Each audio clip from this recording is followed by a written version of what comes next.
اور دوسری سب سے بڑی وجہ کہ میرے دل میں اس کے لیے رسپیکٹ کیوں ہے کہ وہ اپنی جہالت اور گمراہی سے نکل کر نئی چیزوں کو ایکسیپٹ کرنے کے لیے دماغی طور پر تیار ہو چکا ہے۔ مثال کے طور پر جب بھی آپ کسی غیر مسلم کو اسلام کی دعوت دیتے ہیں تو سب سے پہلے کیا کرتے ہیں؟ اسے یہ ثابت کرنا ہوتا ہے کہ جس مذہب پر، جس عقیدے پر تم ابھی تک تھے وہ بالکل غلط ہے، وہ دراصل گمراہی ہے۔ اس کو لاجیکلی قائل کرنے کے بعد آپ جاتے ہیں اگلے سٹیپ پر، یعنی اس کو اسلام کے بارے میں بتا کر اس کے لیے ذہنی طور پر تیار کرنا، لاجیکلی اس کے بارے میں قائل کرنا۔ اب اس لحاظ سے دیکھا جائے تو دھرو تو آدھا مسلمان تو پہلے ہی ہو چکا ہے، کیونکہ وہ اپنے کفر کے عقیدے کو تو پہلے ہی چھوڑ چکا ہے۔ دیکھیں، یہ ضروری نہیں ہے کہ اگر کوئی شخص سمجھدار ہے، ریسرچر ہے اور اس کے پاس دنیا جہان کا بہت سارا نالج ہے تو دنیا کی ہر فیلڈ کے اندر وہ ایکسپرٹ بھی ہو۔ کوئی نہ کوئی دنیا کی فیلڈ ایسی ہو سکتی ہے جس کے اندر وہ شخص کمزور ہو سکتا ہے، اس پر اس کی گرپ نہیں ہو سکتی، اس فیلڈ کے بارے میں اس شخص نے زیادہ پڑھا نہیں ہوتا، اس کے بارے میں زیادہ ریسرچ نہیں کی ہوتی۔ اور دھرو کا معاملہ بھی ریلیجن کے معاملے میں بالکل ایسا ہی ہے، یعنی کمپیریٹیو ریلیجن کی سٹڈی، یعنی دنیا کے تمام مذاہب کو ایک ساتھ پڑھنے کے بعد کمپیریٹیولی اس سے کوئی نتیجہ نکالنا۔ اللہ تعالیٰ کی ذات اپنی نشانیوں سے اس قدر ظاہر ہے کہ شاید کوئی اور ذات دنیا میں اس قدر ظاہر ہو، اور اسی سیم ٹائم کے اندر وہ ذات انسانوں سے اس قدر پوشیدہ ہے، اس قدر چھپی ہوئی ہے کہ شاید ہی کوئی ذات ہو۔ اور دنیا کے اندر رہتے ہوئے اس ذات کو بنا دیکھے اس پر ایمان لانا، یہی تو انسانوں کا اصل امتحان ہے۔ دیکھ کر تو ہر شخص اس پر ایمان لے آئے گا، لیکن یہ انسانوں کی آزمائش نہیں رہے گی، پھر یہ ٹیسٹ ہی نہیں رہے گا۔ اور اگر ٹیسٹ نہیں رہے گا تو یہ کون ڈیسائیڈ کرے گا کہ دنیا میں کس شخص نے جہنم میں جانا ہے، جہنم کے کس درجے کے اندر جانا ہے، کس شخص نے جنت کے اندر جانا ہے، اور کس شخص نے سب سے اعلیٰ جنت یعنی جنت الفردوس میں جانا ہے۔ اللہ کے، بھگوان کے یا پھر خدا کی موجودگی کے اس قدر لاجیکلی اور سائنٹیفکلی ثبوت موجود ہیں کہ ان کو اس ایک ویڈیو کے اندر ایکسپلین کرنا پاسبل ہی نہیں ہے، لیکن میں پوری کوشش کروں گا کہ لاجیکلی اور سائنٹیفکلی ٹو دی پوائنٹ رہ کر جو موسٹ امپورٹنٹ پوائنٹس ہیں ان کو ثابت کرنے کی کوشش کروں۔ ایسے سوال جو کہ ایتھیسٹ کی طرف سے ثبوت کے طور پر پیش کیے جاتے ہیں اور ان کو لاجیکلی وہ قائل بھی کر سکیں۔ تو چلیے شروع کرتے ہیں۔ لیکن سب سے پہلے تو آپ ایک بات سمجھ لیں کہ ایتھیسٹ سے بات کرنے کا طریقہ کار یہ ہے کہ آپ ان کو ہمیشہ خدا کے وجود پر قائل کرنے کی کوشش کریں، ان سے ہمیشہ خدا کے وجود پر بات کریں، کیونکہ اگر ایک بار انہوں نے خدا کے وجود کو مان لیا تو آٹومیٹیکلی ان کو خدا کی بھی ماننی پڑے گی۔ اگر آپ ان لوگوں سے اس چیز پر بحث کریں گے کہ اسلام کے اندر یا پھر کسی بھی اور مذہب کے اندر یہ تعلیمات کیوں موجود ہیں، یہ حکم کیوں دیا گیا، اس کے پیچھے کیا لاجک ہے، اس کے پیچھے کیا لاجک ہے، تو یہ بحث کبھی ختم نہیں ہونی۔ ایک سوال سے کئی اور سوال نکلیں گے اور یہ بحث چلتی رہے گی جس کا کوئی رزلٹ نہیں نکلنا۔ اگر آپ ان کے ساتھ بحث کرنا چاہتے ہیں یا پھر ان کو لاجیکلی قائل کرنا چاہتے ہیں تو اس کا سب سے بہترین طریقہ یہ ہے کہ ان سے صرف خدا کے وجود پر بات کریں۔ عام طور پر ایتھیسٹ کی طرف سے سب سے زیادہ ایوولوشن کو سائنٹیفک فیکٹ کے طور پر پیش کیا جاتا ہے کہ انسان بھی سمندر کے اندر موجود ایک یونی سیلولر جاندار سے ایوولوشن کا پروسیس طے کرتا ہوا ملٹی سیلولر جاندار اور پھر آخر میں بندروں سے انسان کے اندر بدل گیا۔ اب وہ الگ بات ہے کہ اینٹی اسلامک ایتھیسٹ کی ایوولوشن کچھ ایسے ہوئی ہے۔ پہلی بات کہ چارلس ڈارون کی ایوولوشن کی تھیوری صرف ایک تھیوری ہے، یہ کوئی سائنٹیفک فیکٹ نہیں ہے، اس کو اب تک نہ تو سائنس نے ثابت کیا اور نہ یہ کوئی قانون ہے۔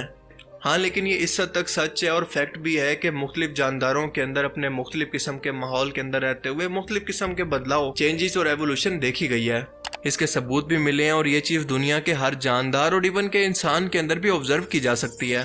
آرٹک اور ٹھنڈے علاقوں میں رہنے والے لوگوں کی سکن، ان کے ہیئر کلر اور ان کی آئز کا کلر مختلف ہوتا ہے تو افریقہ اور عرب کے لوگوں کا بالکل مختلف۔ پر یہاں پر پرابلم یہ ہے کہ نیچر کے اندر تو دونوں انسان ہی ہیں نا، چاہے دنیا کے کسی بھی ملک کے اندر رہتے ہوں۔ ان کے بھی 2 ہاتھ ہیں، ان کی بھی 2 آنکھیں ہیں، ان کا ایک منہ ہے، ان کی 2 ٹانگیں ہیں، یہ بھی کھاتے پیتے ہیں، سوچتے ہیں، اپنی نسل آگے بڑھاتے ہیں، سوتے ہیں، سب کچھ ان کا باقی انسانوں کی طرح ہے۔ بالکل اسی طرح سے باقی جانداروں کے اندر بھی اس حد تک ایوولوشن ہوتی ہے کہ اپنے ماحول کے مطابق وہ اپنے جسم کے اندر کچھ بدلاؤ، مثال کے طور پر بیکٹیریا اور وائرس سے لڑنے کی امیونٹی پیدا کر لیں، خود کے رنگوں کو کیموفلیج کر لیں یا پھر اپنے جسم کو چھوٹا یا بڑا کر لیں۔ لیکن پھر بھی ایٹ دی اینڈ ایک بلی اپنی فطرت کے اندر بلی ہی رہے گی، آپ اس کو کسی اور جاندار کے اندر نہیں بدل سکتے۔ وہ بلی کبھی بھی ایوولوشن کے پروسیس کو طے کرنے کے بعد ہاتھی نہیں بن سکتی۔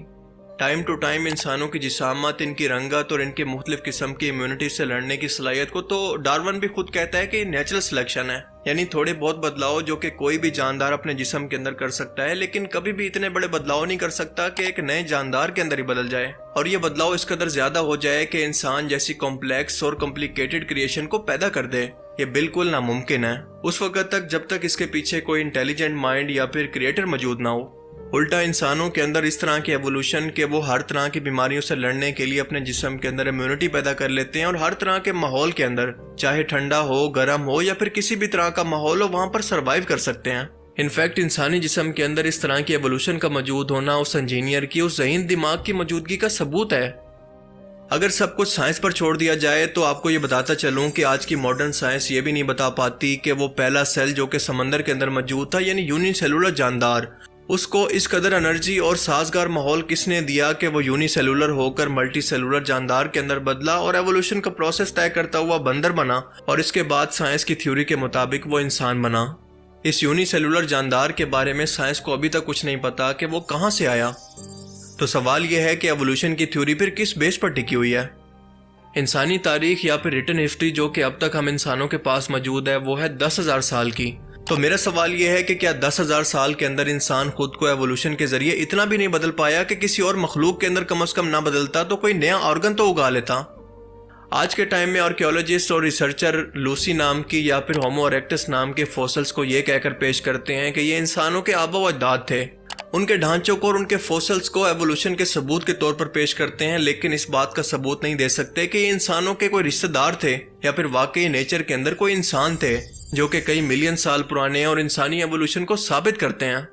اب اس طرح کے کانسیپٹ کا مقصد دنیا کے اندر موجود تمام مذہبوں کی بنیاد یعنی انسانی تخلیق کے کانسیپٹ کو ختم کرنا ہے کہ انسان جیسی ذہین اور کمپلیکس مخلوق کو کسی اللہ، کسی بھگوان یا خدا جیسی ذات نے خود بنایا اور اسے دنیا کے اندر امتحان کے لیے بھیجا ہے۔ کیونکہ ایک بار آپ ذرا سوچ کر دیکھیں کہ اگر لوگوں کے ذہنوں کے اندر یہ کانسیپٹ ڈال دیا گیا کہ انسان تو دراصل ایک نیچرل پروسیس سے خود بخود تخلیق ہو گیا، تو لوگوں کا یقین خود بخود ہی خدا کی ذات پر ختم ہو جائے گا۔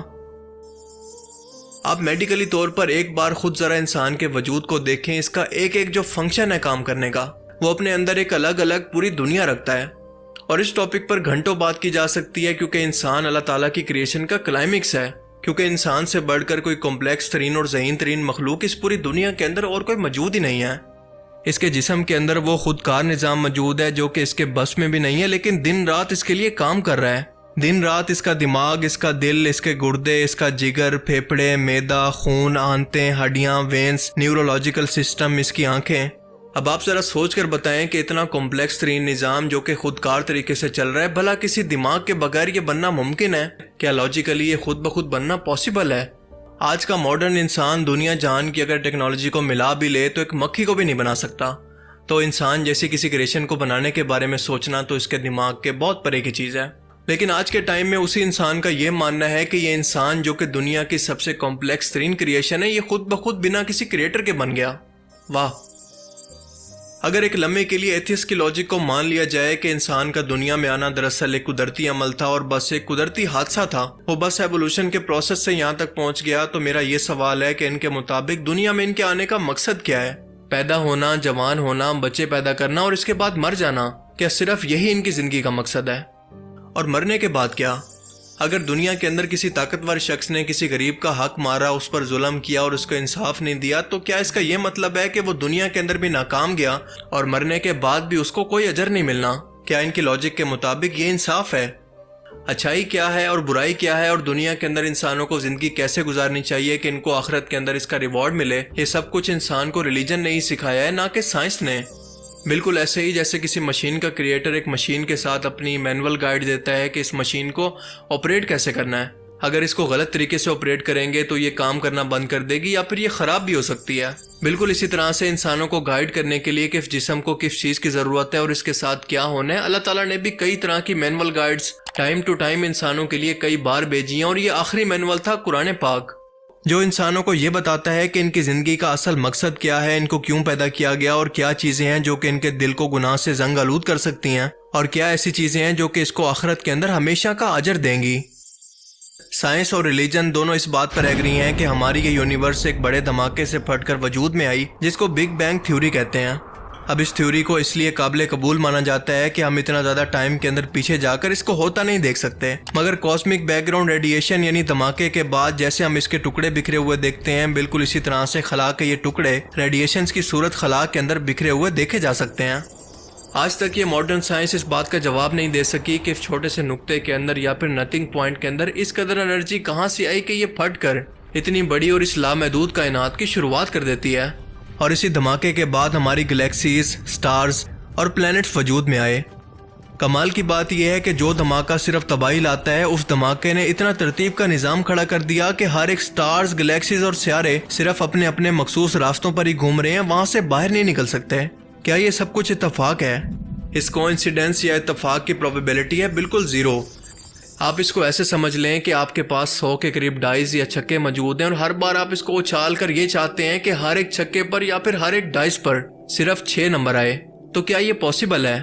بالکل اسی طرح سے ہماری اس کائنات کا ایک دھماکے سے بن جانے کا مطلب بھی یہ ہے کہ اس پروبیبلٹی کو ہم سچ مان لیں، اور بالکل اسی طرح سے ایک دھماکے کے بعد ایک ترتیب والی کائنات کا وجود میں آ جانا دراصل اس کے خالق کی طرف اشارہ کرتی ہے۔ ہماری یہ کائنات اس خالق کی موجودگی کا سب سے بڑا ثبوت ہے۔ اس کے علاوہ انسانوں کے رہنے کے لیے ایک ایسی جگہ بنانا جو کہ نہ زیادہ گرم اور نہ زیادہ ٹھنڈی، انسانوں کے رہنے کی اس زمین کو سورج سے صرف اتنے فاصلے پر رکھنا کہ سورج کی صرف روشنی اور کچھ ہیٹ ہی وہاں پر پہنچ سکے، اور ان انسانوں کو سورج کی ہارمفل ریڈیشن سے بچانے کے لیے زمین کے گرد قدرتی الیکٹرو میگنیٹک فیلڈ کو پیدا کرنا، اوزون لیئر ہو یا پھر زمین کا اپنا انوائرمنٹ ہو، زمین پر سانس لینے کے لیے آکسیجن ہو یا پھر چاند کی رات کے اندر موجودگی، جانوروں اور پودوں کا پیدا کرنا ہو جن کی لاکھوں مخلوقات زمین پر بستی ہیں۔ کیا یہ اتفاق ہے؟ اگر یہ سب کچھ واقعی اتفاق ہے تو کئی دہائیوں سے زمین سے باہر کئی زمینوں پر انسانی وجود کو تلاش کرنے کی کوشش کے اندر اب تک ہمیں کچھ ملا کیوں نہیں؟ زمین کی اور سولر سسٹم کی روٹیشن اور پورا نظام جو کہ سورج کو لے کر گھوم رہا ہے، یہ سب انسانوں کے لیے امیجن کرنا بھی مشکل ہے، یعنی اس خالق نے چن کر انسانوں کو زمین پر آباد کیا۔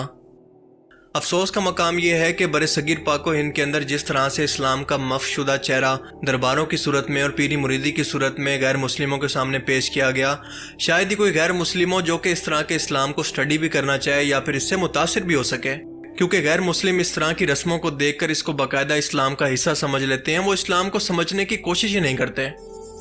اس لیے دھرو راٹھی سے اتنا کہنا چاہوں گا کہ سب سے پہلے کمپیریٹیو ریلیجن کی سٹڈی کریں، اور اس کے بعد جب کوئی نتیجہ نکال لیں تو اس کے بعد اسلام کو سٹڈی کریں۔ اسلام کو سمجھنے کے لیے اس کی تعلیمات کو یعنی قرآن کو دیکھیں، نہ کہ کسی مسلمان کو۔